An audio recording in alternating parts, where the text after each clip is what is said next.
It's 7:22 on a Wednesday morning. You're sitting in a parking lot in Akron, Ohio. Gray sky, cold coffee, a crack in your windshield you've been meaning to fix since March. Your phone is propped against the steering wheel. On the screen, a dashboard. Not stocks, not crypto.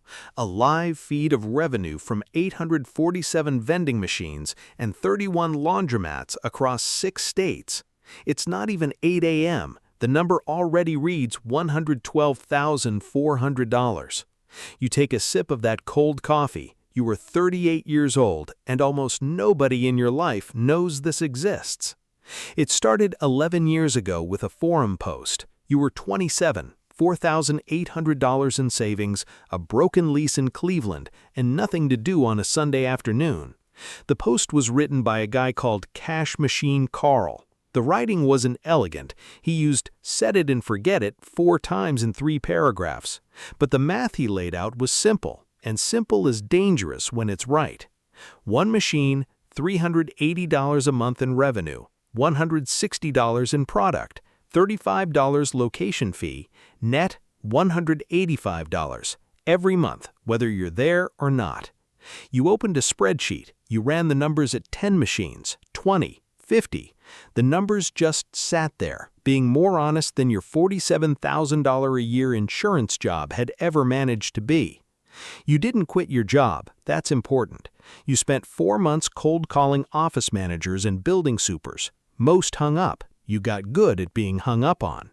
Then one afternoon, a clinic manager said yes, not because your pitch was great, but because her current vendor had just eaten someone's dollar bill and nobody was picking up the phone. Timing isn't genius. Timing is just being in motion when luck passes by. First month, $310 in revenue, $140 in product, $30 to the clinic in a cash envelope, net $140. You stared at that number in your spreadsheet and felt something you couldn't entirely name, not excitement exactly, more like recognition. You put every dollar back in. By month 8, you had 5 machines. By end of year 1, 11. You were still at the insurance job. You told no one. Here's what nobody tells you about vending machines. The machines are the easy part. The hard part is the logistics, the restocking, the refrigerated unit that fails on a Saturday night in a nursing home and generates 6 angry voicemails by Sunday morning. The first time that happened, you drove there at 11 p.m. with a toolbox you barely knew how to use. You watched a YouTube video in the parking lot for 20 minutes before going in. You fixed it, mostly. A technician came the next morning and fixed the rest, charged you $260, and you stood there watching him work, realizing this is the bottleneck. The machine can make money around the clock, but one breakdown and it's eating your time instead. So you built a network, 2 technicians in Cleveland, 1 in Columbus, 1 in Cincinnati, small retainers, fair rates. You treated them like they mattered, because they did. The laundromats came in year 4, not because you planned them, because a 71-year-old man named Walter put a handwritten "For Sale by Owner" sign in his window and priced a coin laundry he'd run for 19 years at $52,000. You'd driven past it 300 times. You knew the lot was always half full. You knew the customers were the kind that don't disappear in a recession because clean clothes aren't optional. You went in one Thursday pretending to do laundry, spent 45 minutes folding the same load of t-shirts while studying the machines, the foot traffic, the electrical panel. You bought it for $47,000 cash. Walter cried a little when he handed over the keys. Not sad crying, just the kind that happens when someone who built something for 19 years has to trust a stranger not to ruin it. You shook his hand and told him the machines would still be there in 10 years. He said they better be. Year 5, you hired Phil, 46 years old, 14 years running a chain of dry cleaners, the kind of operational mind that could spot inefficiency just by walking into a room. You offered him $68,000, an equity stake, and 0 corporate nonsense. He said yes before you finished the sentence.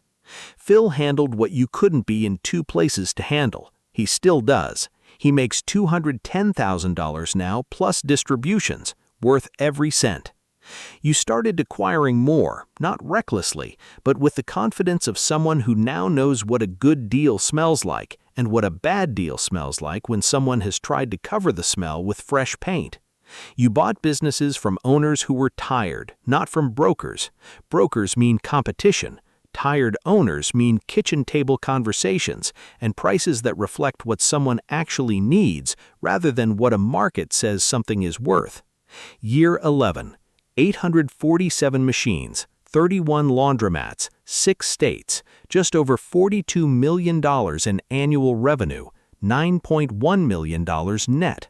Your neighbors think you're in logistics, your soccer teammates want to talk about the stock market, your parents think you do okay.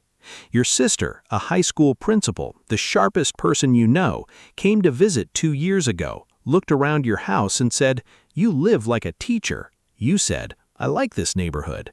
She looked at you for a long moment. Then she said, "I'm not going to ask." And she didn't. Right now, sitting in this parking lot, your phone rings. It's Phil. Machine 114 in Cincinnati has a jam. Technician already dispatched. ETA 40 minutes. Just wanted you to know. You say, "Thanks." He hangs up. That's the whole call. Somewhere behind you, through the strip mall glass, you can see a vending machine you placed in a nail salon 2 doors down. Still lit, still stocked. Someone will buy a bag of chips from it at 9:45 when the first stylist takes her break. The money will route to the account before she finishes eating. You turn on the radio, not financial news, just the radio. It took 11 years to build something this quiet. Most people would never have the patience. Most people need to be seen. You just needed it to work. It works.